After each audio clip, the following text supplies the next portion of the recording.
Hey everyone, and welcome back to my channel. Today I am reading a brand new book called The Boy Without a Friend, written by Bruce Jassett.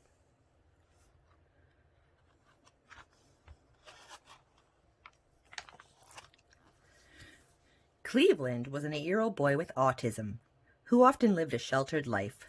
He rode the bus to school and often isolated himself from the other kids. He looked at the world from a different point of view.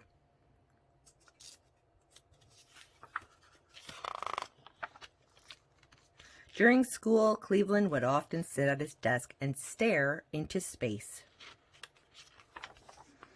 At lunch, Cleveland would wander off, and at recess he would play by himself. The other kids would pass by Cleveland every day without saying a word. One day the teacher called Cleveland to her desk. "Cleveland," Mrs. Claudine said, "come here. Wouldn't you like to play with your classmates?"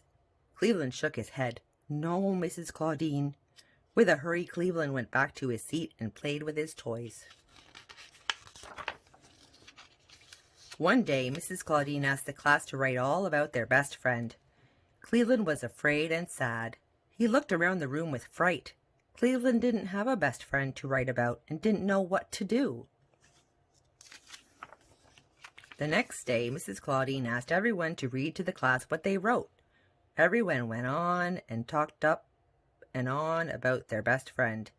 Jimmy wrote about Jack, and Cassie wrote about Claire, and by the time it was Cleveland's turn, the whole class was cheery, except for Cleveland.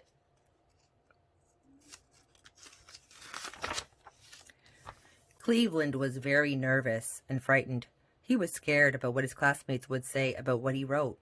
"Come on, Cleveland, tell us about your best friend," said Mrs. Claudine. So Cleveland got up very slowly and walked up to the board. He had his paper in his hand, shaking with fear. All the kids started to whisper and look at him, until he began to speak. "My name is Cleveland," he said, and paused. And Cleveland stuttered, and his palms began to sweat. "And I have no friends." Everyone in the classroom became silent. Cleveland put the paper down at his side, put his head down, and began to cry. He just knew no one in his class would talk to him now. Mrs. Claudine came and gave Cleveland a great big hug. "It's okay, Cleveland. It's okay." It made Cleveland very sad that none of the kids ever played with him. It made him think that no one liked him. And now Cleveland thought that no one would ever like him. But after seeing what happened, the kids felt sorry for Cleveland. One of his classmates stood up and said, "Hi, Cleveland. My name is Jake, and I'd like to be your friend." Cleveland looked up and wiped his tears. He smiled and said, "Hi, Jake." Then all his classmates came and gathered around Cleveland, saying hi and telling them their names one by one. He couldn't wait to run home and tell his mom all about his new friends.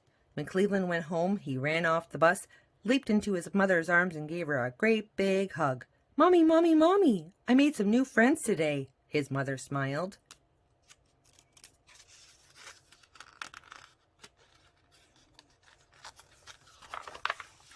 This made Cleveland feel better, and he wasn't sad anymore.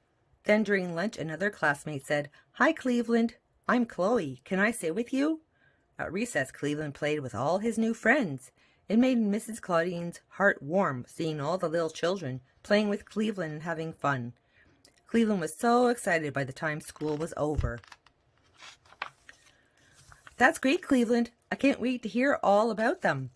All of Cleveland's friends waved goodbye to Cleveland, and soon Cleveland had so many friends that he no longer was the boy without a friend. The end. I hope you really liked that story.